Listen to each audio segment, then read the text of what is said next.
ahora yo tuviera que ir a Francia, tendría que hacer un breve repaso del francés. Y el italiano, que es más sencillo, de todos modos tiene su grado de complejidad, que también lo estudié. Pero bueno, eso es parte de lo que nosotros hacemos cuando estamos o intentamos aprender una nueva lengua. Así que escribir en un idioma diferente al mío tiene también su grado de complejidad. ¿Por qué? Porque hay giros idiomáticos distintos, porque hay expresiones que son diferentes, porque como lo vimos hace una semana, hay palabras que no se van a poder escribir igual que en español. Por ejemplo, el orden del sustantivo y del adjetivo va a ser diferente en inglés que en español, porque hemos dicho en español podemos poner el adjetivo en donde más nos convenga, regularmente es después del sustantivo. Pero si hay algo que queremos remarcar, lo vamos a poner antes. Sin embargo, en inglés ya sabemos que siempre va a ser antes del sustantivo. Y que hay un orden para poder ordenar, para poder ir acumulando las palabras en la secuencia lógica que demanda la oración. En ese sentido, pues yo tengo que respetar, digamos, esa estructura. Hay ocasiones en que queremos redactar en inglés, pero en realidad no nos quitamos de la cabeza la estructura del español. Eso quiere decir que españolizamos la oración y ya cometimos error o errores. Conforme vamos escribiendo, en ese sentido, obviamente, nosotros cometemos el error porque eso no puede ser. Lo que tenemos que hacer es sencillamente pensar en el idioma extranjero, el idioma meta, y en función de eso, escribir. Por supuesto, no vamos a alcanzar, a lo mejor no vamos a alcanzar el grado que puede alcanzar un nativo que esté muy preparado en ese idioma, pero sí vamos a poder escribir correctamente textos, cartas, oficios, informes en inglés que sean necesarios para nuestro trabajo y sin ningún problema, porque claro, hay grados diferentes, como igual que en español, hay diferentes grados de complejidad. Y ahí es donde nosotros, pues en la medida en que más nos preparemos, en que más leamos textos en inglés, tanto para la comprensión como para ir adecuando las formas, los giros idiomáticos, las estructuras de las oraciones, en ese sentido, vamos alcanzando cada vez una mayor competencia para redactar en inglés. Entonces, hay ocasiones que incluso, no sé, el planteamiento de una pregunta puede ser medio raro, ¿no? Una simple pregunta, what are you looking at? Por ejemplo, así, what are you looking at? Y tú dices, ¿cómo looking at? ¿A qué se refiere el at? Pues es simple, es una preposición que no me está indicando en español nada. Si yo la traduzco tal cual, no me indica nada, pero sí la entiendo como, ¿qué estás mirando? Nada más. Solo que en inglés, pues, son estructuras especiales que hay que respetar. A eso me refiero cuando hablo de que el idioma se tiene que escribir de acuerdo con su estructura y no, digamos, como calcando de la estructura del español a la estructura del inglés, porque si no ahí la redacción cae sola. Bueno, alguien que nos quiera comentar su tarea. ¿Qué fue lo que escribieron? Por favor, si nos lo pueden compartir, un parrafito nada más.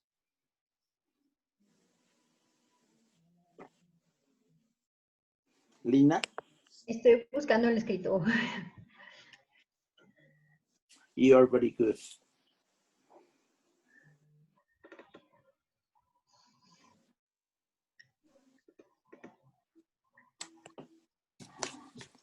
Ya está abriendo, un segundo. No te preocupes.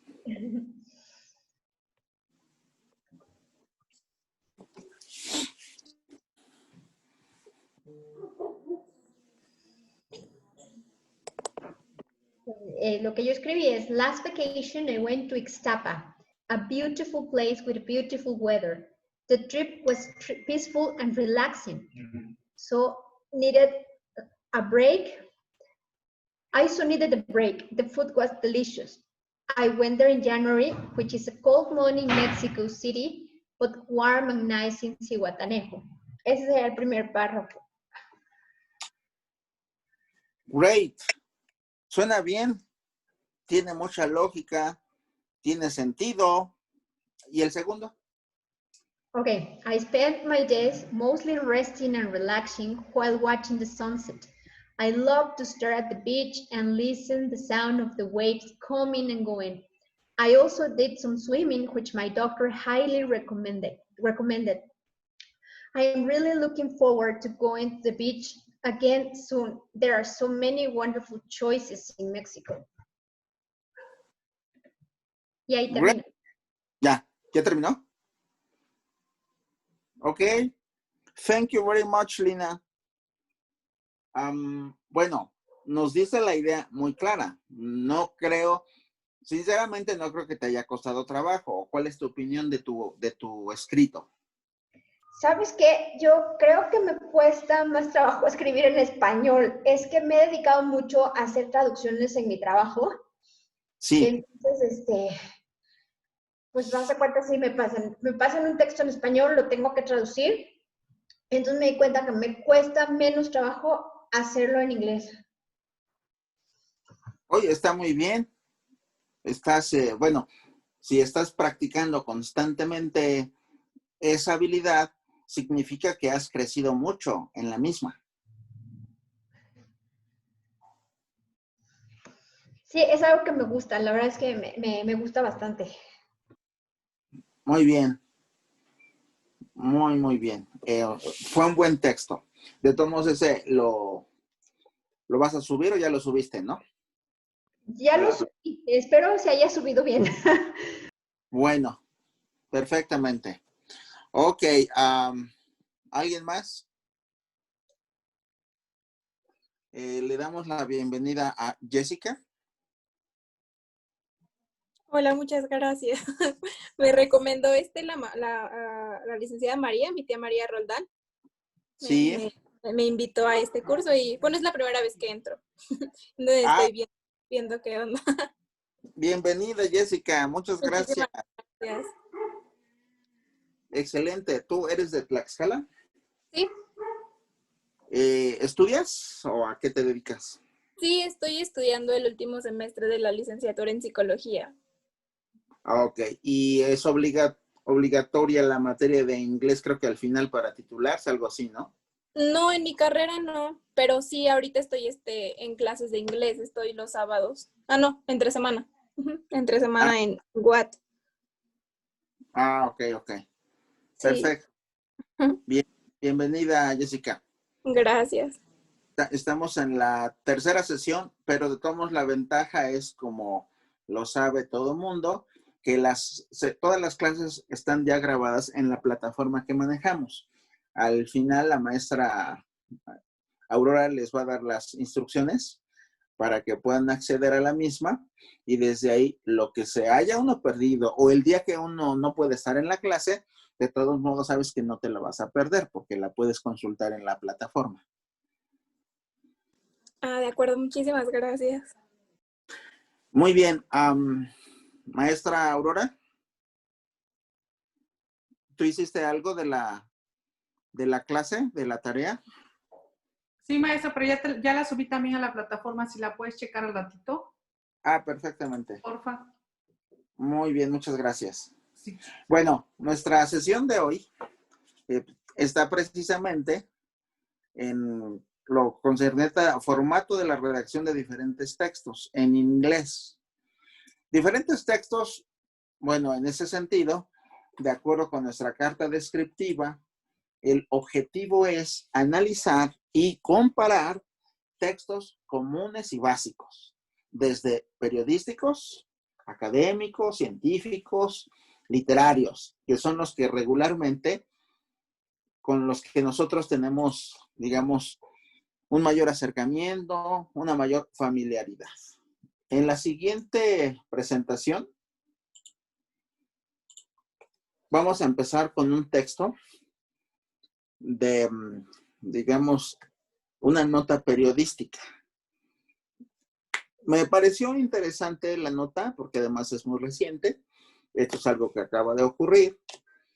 Y me pareció interesante porque a mí a veces me sorprende este tipo de personas cuando de pronto viven más allá de los 100 años y quisiéramos saber cuál es su secreto, ¿verdad? No tanto para vivir tanto tiempo, sino más bien a la edad que le toque a uno irse, estar sano, por lo menos.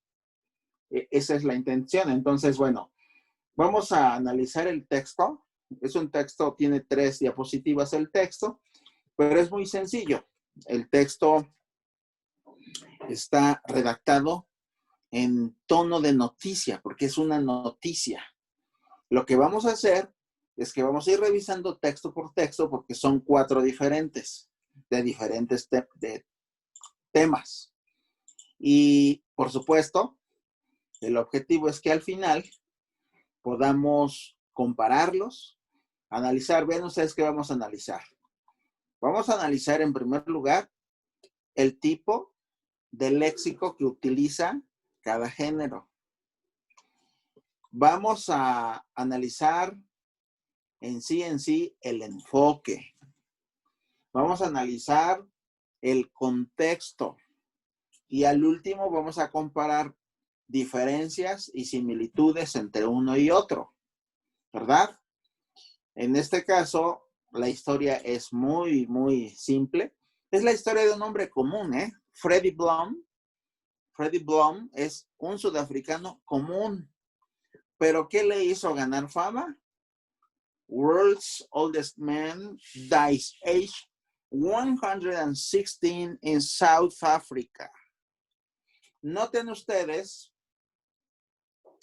que ahí en la nota periodística, en el título, lo que conocemos como headlines en un periódico, los headlines, hay unos usos que habíamos dicho que no son comunes en un texto escrito, no cuando es un texto formal, salvo cuando hay excepciones. En este caso, ahí es donde podemos notar algunas diferencias en cuanto a un texto formal y un texto informal. Este texto, ¿cómo podemos establecer si este texto es totalmente formal o no? ¿Alguien ve algo que le dé esa señal? ¿Es formal o no es formal? Aunque sea un texto de un periódico, ¿eh?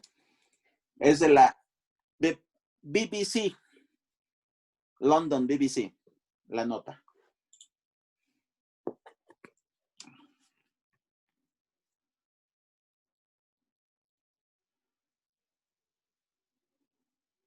Yo pienso que es informal. ¿Por qué? Pues porque está hablado en un lenguaje más de una nota como que, pues no es una investigación o algo así, sino que es algo de la vida cotidiana, ¿no? O sea, de una persona que es la mayor, así, ¿no? O la forma de redactar en párrafos así. Pienso. De acuerdo, eso es por una parte. Sí, es cierto, es informal. ¿Qué otra referencia nos puede indicar que es informal?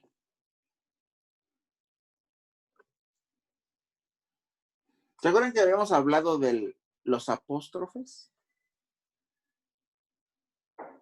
¿En qué momento un apóstrofe va a ir insertado Sí, en una oración o no? Sí, dijiste que no, de preferencia en la escritura formal no se deben poner apóstrofes, no se debe abreviar, sí, cierto, lo dijiste. Se deben poner completos los pronombres y todo. Excepto que en el título, sí. words, Ajá. Si es un apóstrofe, por supuesto que lo es, pero es el único caso en el que se justificaría en un texto formal, porque es el posesivo. O sea, y no hay otra forma de escribir ese posesivo. ¿Sí? Porque no se refiere al verbo to be. O sea, no está diciendo mundo es, no, sino que si lo tradujéramos, diríamos que el hombre más viejo del mundo, o sea, es el posesivo del. Por eso es la única forma en que se puede justificar un apóstrofe en un texto formal. aunque este no lo sea del todo, ¿verdad? Pero ese posesivo es característico del inglés. No encontramos ninguna forma en español parecida. Es muy característico del inglés, ¿verdad? El posesivo. Bueno, y entonces, en el resto del texto, a South African who was thought to be the oldest man in the world has died at the age of 116. Ya estaba viejito y sin embargo estaba fuerte, ¿no? Bueno, está hablando, fíjense, cómo en la siguiente línea, vuelve a utilizar el posesivo. Freddie Blum's identity, Blum's es el posesivo. Identity documents show he was born in Eastern Cape Province in May 1904. Although that was never verified by Guinness World Records. No sé, aquí podemos incluso empezar a analizar algunas cuestiones relacionadas con los tiempos verbales. ¿Qué tiempo verbal estamos viendo preferentemente en esta nota? Porque es una nota periodística. ¿Cuál es el tiempo verbal que más estamos viendo?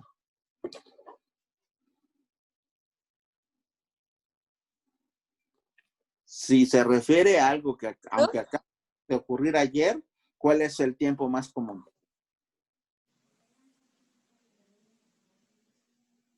Sí.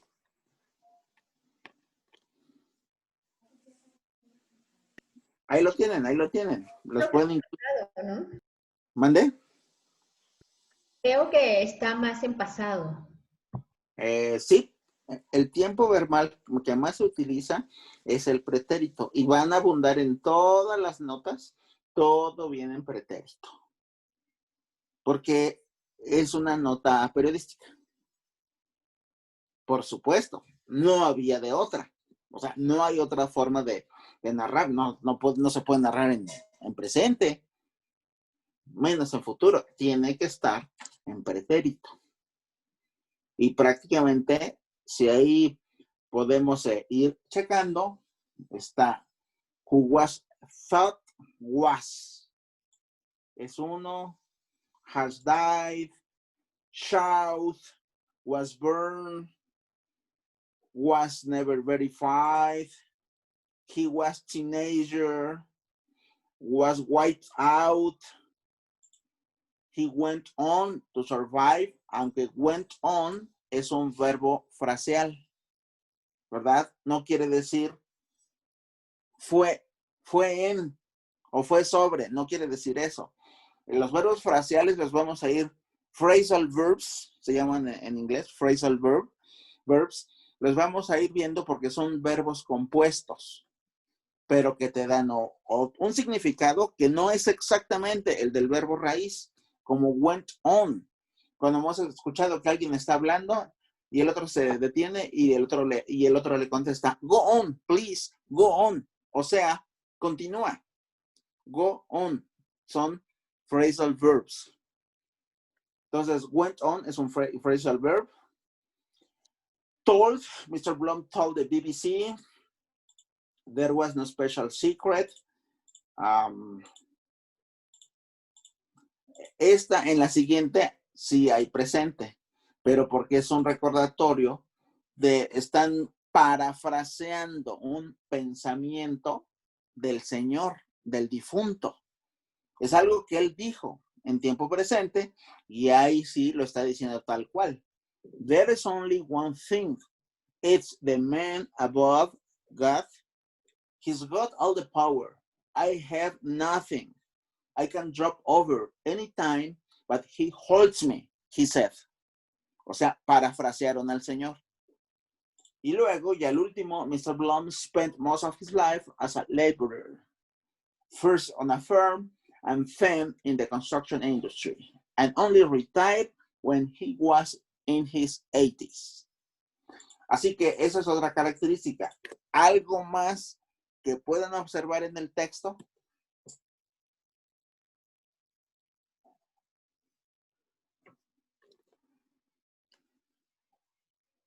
el lenguaje, el vocabulario, el léxico.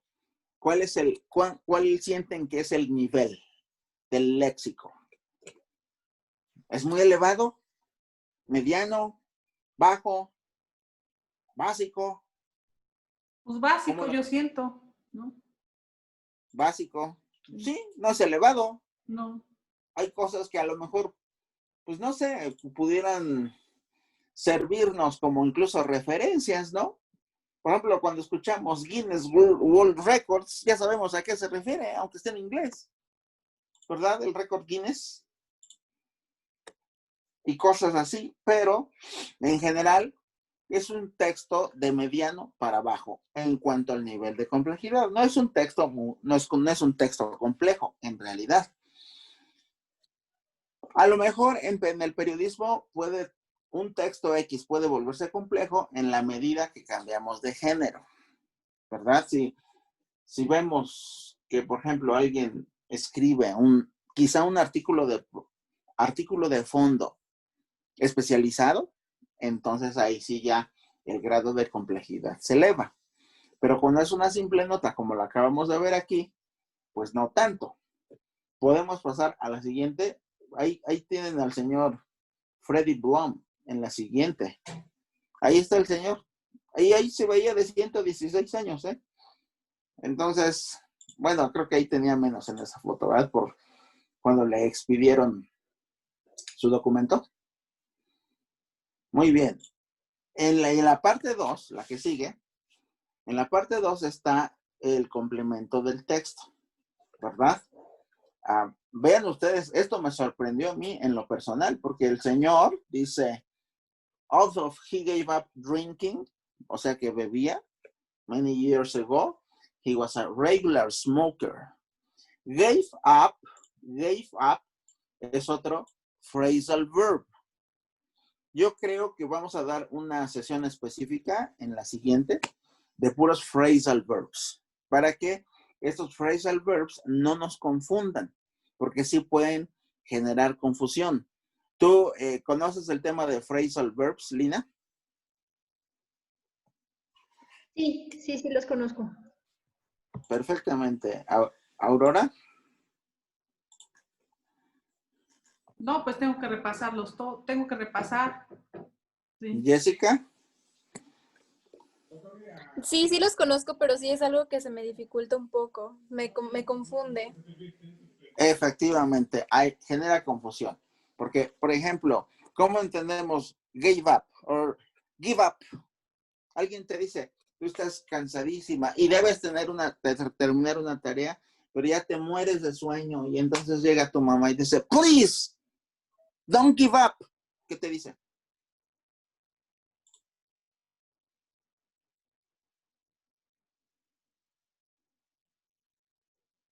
¿Qué es give up? Como phrasal verb. Don't give up. No te rindas, ¿no? No te rindas, exactamente. Entonces, por eso son muy peculiares los phrasal verbs, pero es muy interesante aprenderlos. Son muchos, son muchísimos, porque sí, te puede generar, de pronto cuando los empiezas a conocer, te puede generar confusión, ¿no? Por ejemplo, al final de la quincena, I ran out my money. Estamos a 3 días de la quincena, busco en mis bolsillos. Where is your wallet? Here is my wallet, but I ran out my money. ¿Qué te estoy diciendo? Es otro phrasal verb. Run out. ¿Qué es run out? ¿Gastado? Se acabó. Sí, me estoy quedando sin dinero, ¿no? Se acabó. Sí. I ran out my money es que se acabó el dinero. O sea, voló el dinero, ya no hay. Run out. Run out significa que ya no hay nada, que todo se acabó. Vean ustedes, run out en otros sentidos, si fuera la palabra run sola, sería otra cosa. Pero ya con la preposición out, run out, ya le da otro significado. Bueno, aquí está mencionando algo muy importante. However, a coronavirus related lockdown imposed by the South African government reportedly mean he was unable to buy tobacco to roll his own cigarettes on his 116th birthday. ¿Verdad? Él quería celebrar con un buen puro y no pudo para celebrar su cumpleaños número 116. Yo creo que eso lo mató. Pero dicen que murió de causas naturales, ¿no? Entonces, el resto de los verbos, como Mr. Blum's family said, he died of natural causes, was still chopping, good, he was a strong man, but within days, Mr. Blum shrank, o sea, se encogió, shrank, he added. Mr. Naidu said, todo está en pretérito, todo. Pero en realidad ese es digamos que el espíritu de la nota. Primero relatar algo que está en pretérito y posteriormente presentarlo muy sencillo. Y entonces la nota es en sí sencilla, ¿no? En sí es sencilla. Digamos, esa es la característica de una nota periodística común que podemos encontrar en cualquier periódico escrito en inglés. Vamos al análisis de la siguiente. Es un texto académico con un academic profile. Bertrand Russell's Thoughts, the Philosopher. Bueno, ustedes me van a perdonar. Yo a veces voy a poner cosas que en el más puro sentido estricto de la palabra me gustan mucho. Bertrand Russell es uno de los filósofos más importantes del siglo XX, desde mi punto de vista. Como he leído varios libros de filosofía de Bertrand Russell, a mí me encanta su pensamiento. Cada quien puede tener sus diferentes, digamos, gustos. Pero en lo personal, cuando yo conocí a Bertrand Russell, me enamoré de su obra filosófica. Por eso le puse ahí The Philosopher. De origen británico el señor. Y aparte de ser un gran intelectual, académico, investigador y todo lo que ustedes quieran, un gran pensador y autor de muchos libros, él estuvo presente en la famosa crisis de los misiles que Estados Unidos descubrió en Cuba en 1963 y que estuvo a punto de provocar la Tercera Guerra Mundial. Y Bertrand Russell fue uno de los grandes pacificadores presentes en ese conflicto. Así que bueno, les presento algunas de las ideas de Bertrand Russell. Vamos a analizar, vean, o sea, vamos a ver la diferencia. Ya, va a ser la primera comparación entre son pensamientos sueltos de varias de sus obras, pero que tienen todo el enfoque filosófico, lo que es un pensador. Y vamos a comparar estos pequeños textos, estas pequeñas líneas, con el primer escrito, que era una nota periodística.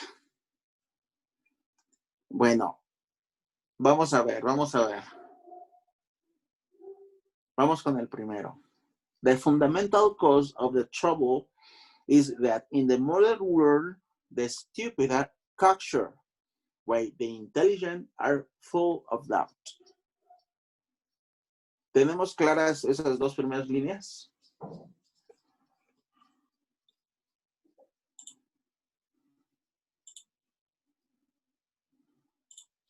¿O algo se nos atravesó por ahí? No mucho, como que, por ejemplo, cocksure, no sé qué sea.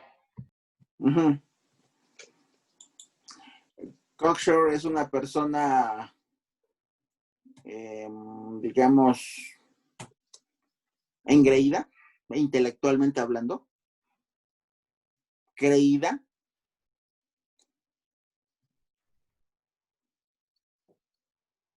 Y obviamente el pensamiento de Bertrand Russell es que está haciendo un comparativo, ¿no?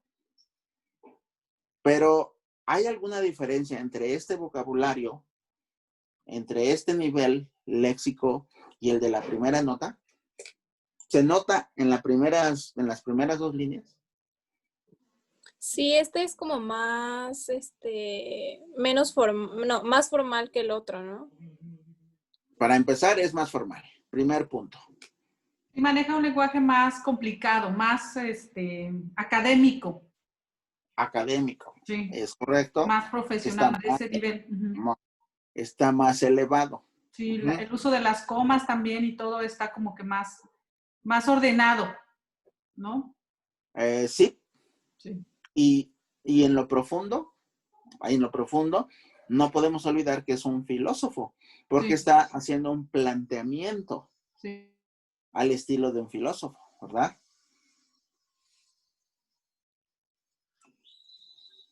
Un sinónimo de cocksure en inglés es arrogant.